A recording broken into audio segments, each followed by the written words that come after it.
Chapter 4 The Luncheon. I caught sight of her at the play, and in answer to her beckoning, I went over during the interval and sat down beside her. It was long since I had last seen her, and if someone had not mentioned her name, I hardly think I would have recognized her. She addressed me brightly. Well, it's many years since we first met. How time does fly. We are none of us getting any younger. Do you remember the first time I saw you? You asked me to luncheon. Did I remember? It was 20 years ago, and I was living in Paris. I had a tiny apartment in the Latin Quarter overlooking a cemetery, and I was earning barely enough money to keep body and soul together. She had read a book of mine and had written to me about it. I answered, thanking her, and presently I received from her another letter saying she was passing through Paris and would like to have a chat with me. But her time was limited, and the only free moment she had was on the following Thursday.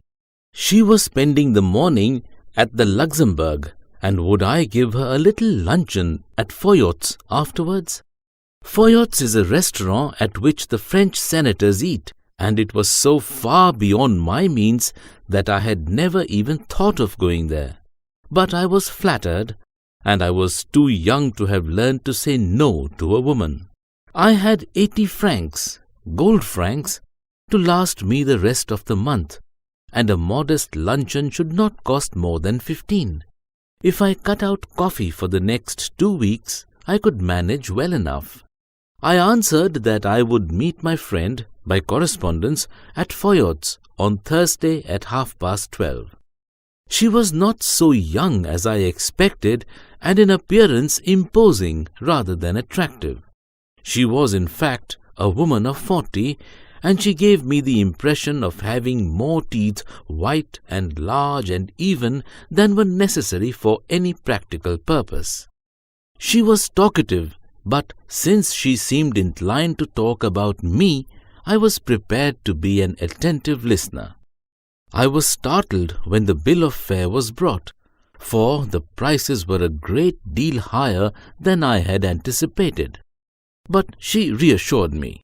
I never eat anything for luncheon, she said. Oh, don't say that, I answered generously. I never eat more than one thing. I think people eat far too much nowadays. A little fish, perhaps. I wonder if they have any salmon. Well, it was early in the year for salmon, and it was not on the bill of fare, but I asked the waiter if there was any. Yes, a beautiful salmon had just come in. It was the first they had had. I ordered it for my guest. The waiter asked her if she would have something while it was being cooked. No, she answered. I never eat more than one thing, unless you had a little caviar. I never mind caviar. My heart sank a little. I knew I could not afford caviar, but I could not very well tell her that. I told the waiter by all means to bring caviar. For myself, I chose the cheapest dish on the menu, and that was a mutton chop. I think you're unwise to eat meat, she said. I don't know how you can expect to work after eating heavy things like chops. I don't believe in overloading my stomach. Then came the question of drink. I never drink anything for luncheon, she said. Neither do I answered promptly. Except white wine, she proceeded as though I had not spoken. These French white wines are so light. They are wonderful for the digestion. What would you like? I asked, hospitable still. She gave me a bright and friendly flash of her white teeth. My doctor won't let me drink anything but champagne. I fancy I turned a trifle pale. I ordered half a bottle. I mentioned casually that my doctor had absolutely forbidden me to drink champagne. What are you going to drink then? Water. She ate the caviar and she ate the salmon. She talked gaily of art and literature and music. But I wondered what the bill would come to. When my mutton chop arrived, she took me quite seriously to task. I see that you're in the habit of eating a heavy luncheon.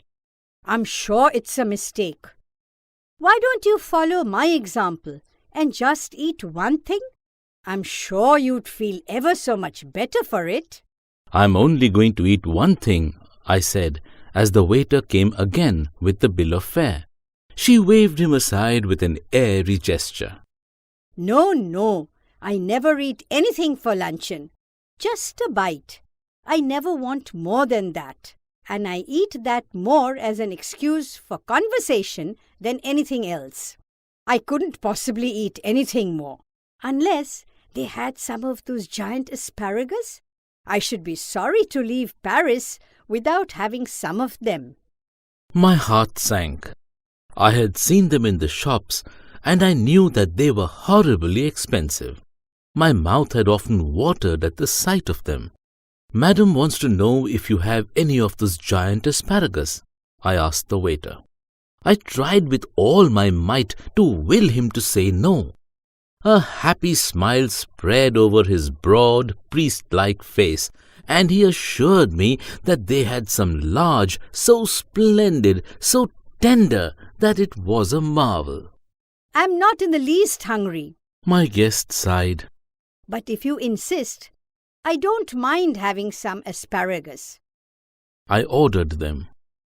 Aren't you going to have any? No, I never eat asparagus. I know there are people who don't like them. The fact is, you ruin your palate by all the meat you eat.